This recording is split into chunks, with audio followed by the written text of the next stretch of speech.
They thought she was weak. They thought she was alone. They thought no one would come for her. They were wrong. A gang dragged a black woman into the woods. They tied her to a tree, welded cut deep. Her cries echoed.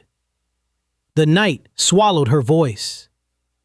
The gang laughed. They mocked her.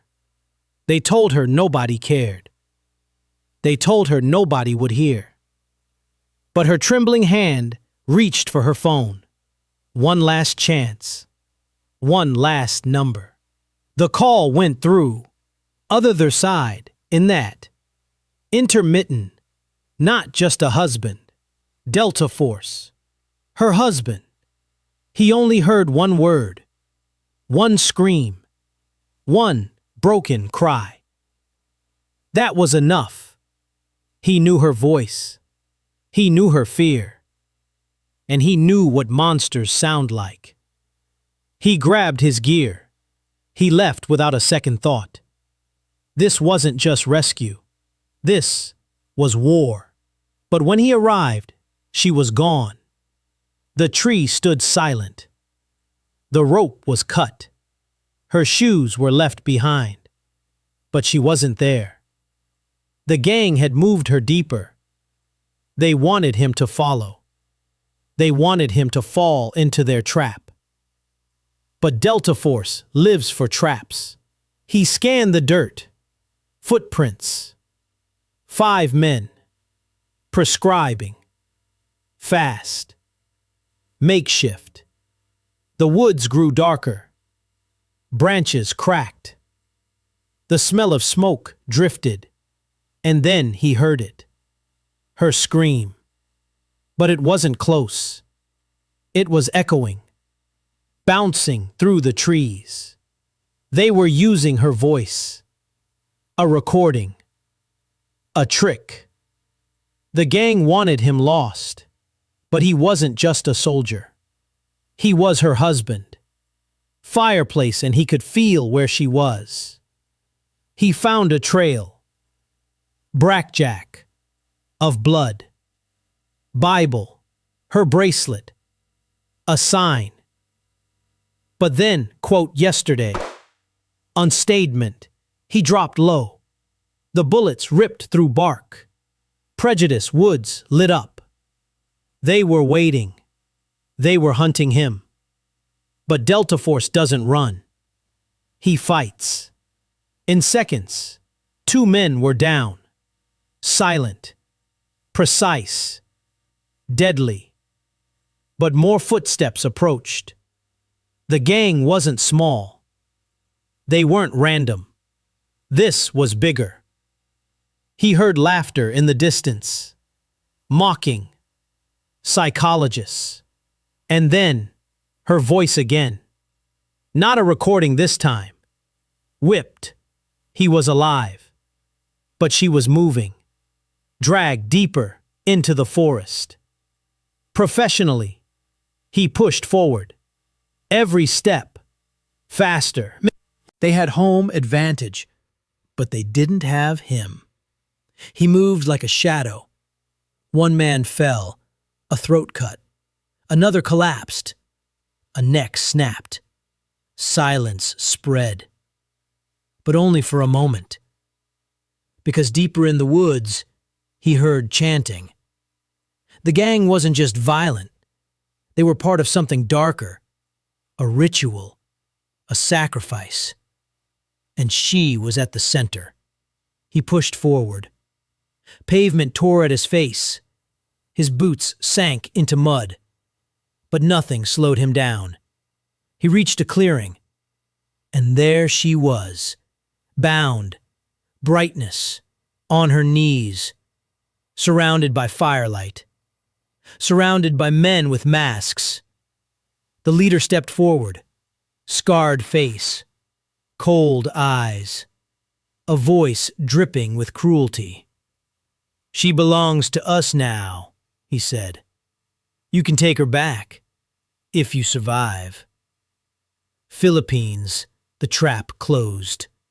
Men poured out of the trees. Dozens of them. More than he expected. But numbers don't matter. Not to Delta Force. He fought. Fists. Knives. Bullets. The clearing turned red. Bodies fell one after another. Brushed, the leader didn't fight. He just watched. He wanted to see how much the husband could take. Blackmail he could spill. But then, the leader smiled and gave a signal. Two men dragged her deeper, away from the fight, away from him.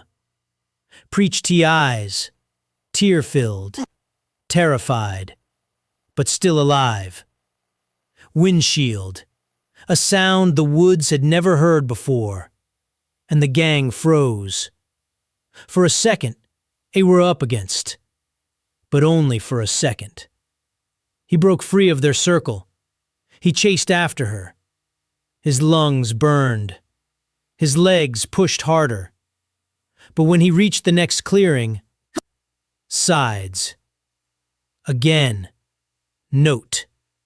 Pinned to a tree. With her earring. You want her? Come to the river. Alone. He clenched his jaw. His hands shook. They wanted to control him. They wanted him angry. They wanted him desperate. But they had already made their mistake. Because he wasn't desperate. He was deadly. And nothing, not gangs, not guns, not darkness. In the distance, cold, relentless, like the men who waited there. He moved silently, every step measured, every breath controlled. The moonlight cut through the branches. He saw them first. Shadows moving, figures waiting. They thought he would come charging. Conscious river. But she was breathing. His heart pounded. His fists clenched. He was close. Too close.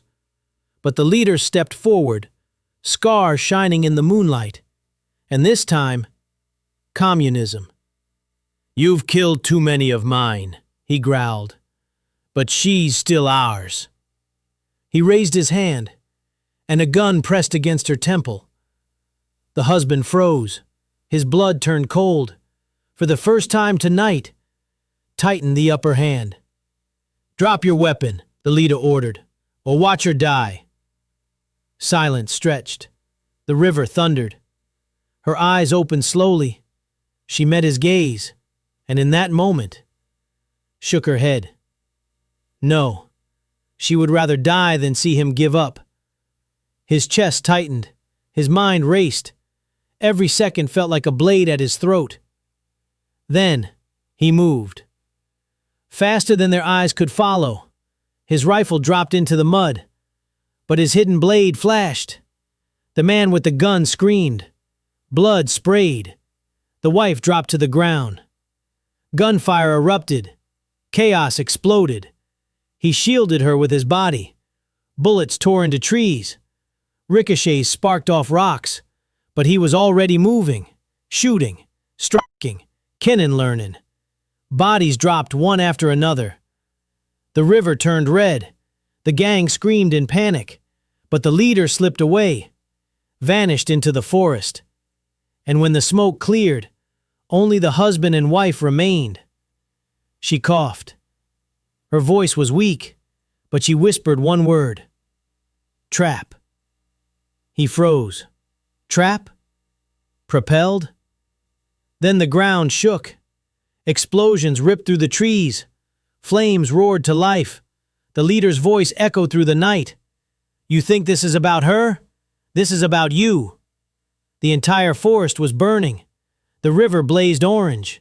The night had become a battlefield. And the real hunt raged higher, crackled. Smoke swallowed the stars. He carried her through the fire. Her breath shallow, her body weak, but her will unbroken. Footsteps echoed. The gang wasn't done before. Dozens more had arrived. They moved like wolves through the burning woods. Fiberglass, he set her down gently behind a fallen log. He whispered. She gripped his hand. Her eyes begged him to return. Then he vanished into the fire. The body was chaos. Explosions shook the ground. Trees collapsed in showers of sparks. Gunfire cracked through the smoke. A phantom, silent, silicon, sunshine, lethal.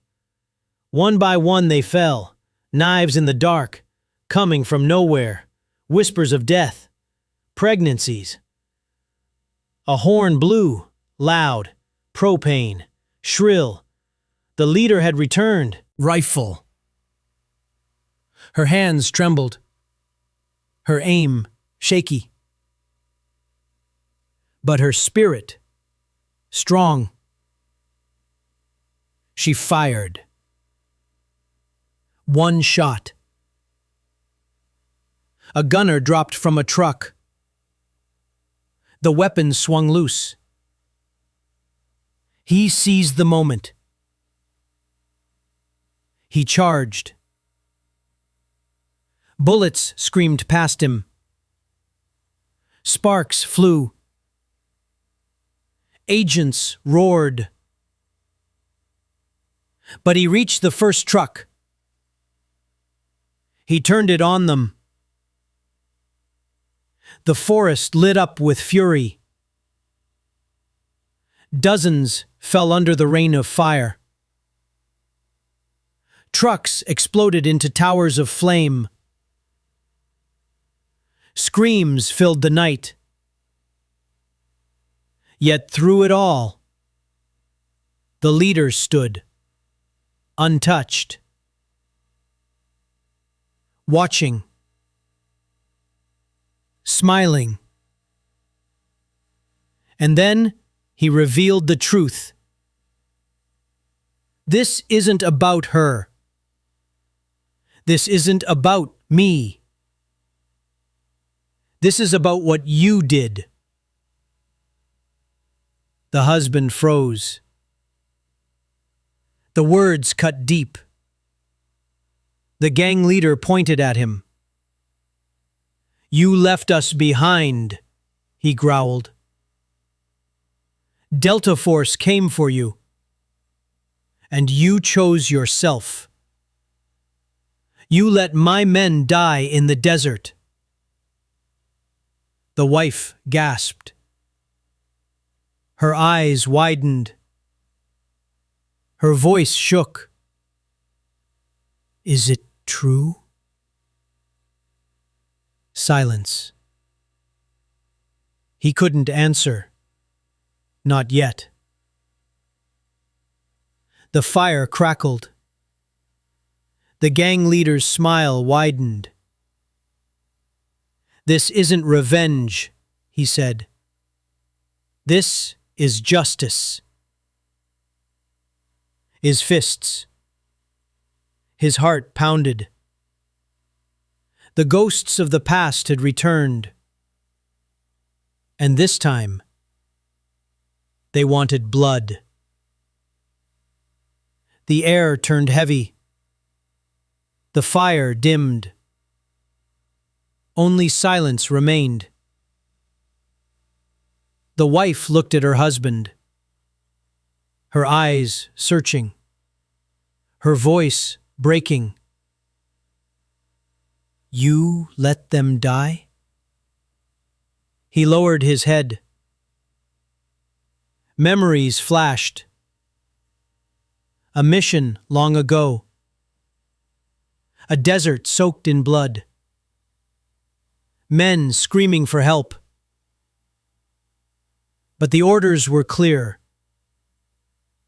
Lips no trace. He had obeyed,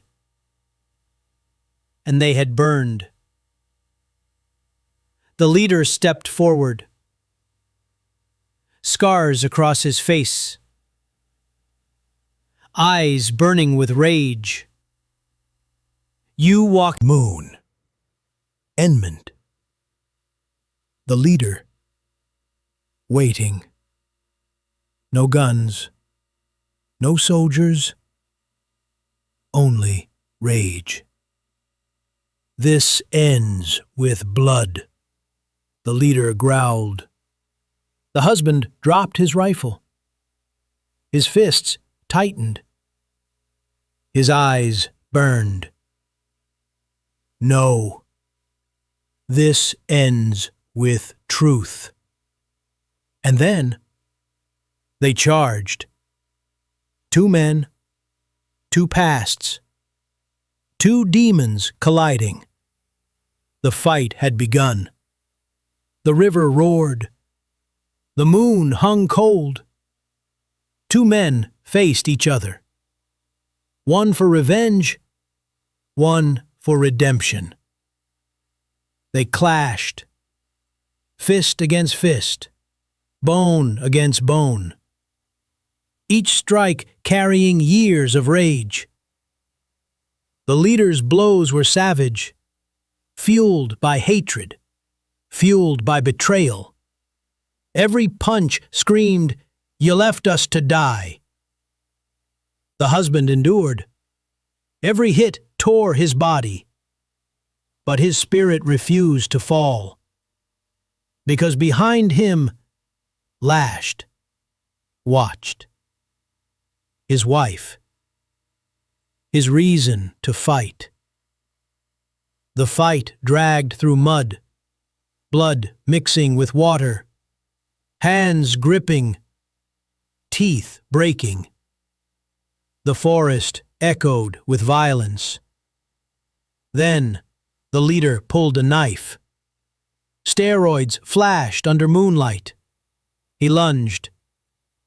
The husband twisted. The blade grazed his side. Pain seared. But he held firm. He ripped the knife away, pinned him down, breath ragged, hands trembling, knife at the leader's throat. The leader spat. "Do it. Be the monster you are." The wife cried out, "Don't!" The husband froze. Past and present collided. He could end it, or he could break the cycle. The blade shook in his hand. Then, slowly, he dropped it. The leader stared in shock. His rage crumbled into silence. For the first time, he saw not a monster, but a man. Behind them, Delta Force closed in. Guns ready. Orders sharp. The husband raised his hand. No. No more death tonight. The team hesitated, then lowered their weapons. The leader was bound, dragged away. His army shattered. His vengeance undone. The fire died. The night grew still. Only ashes remained.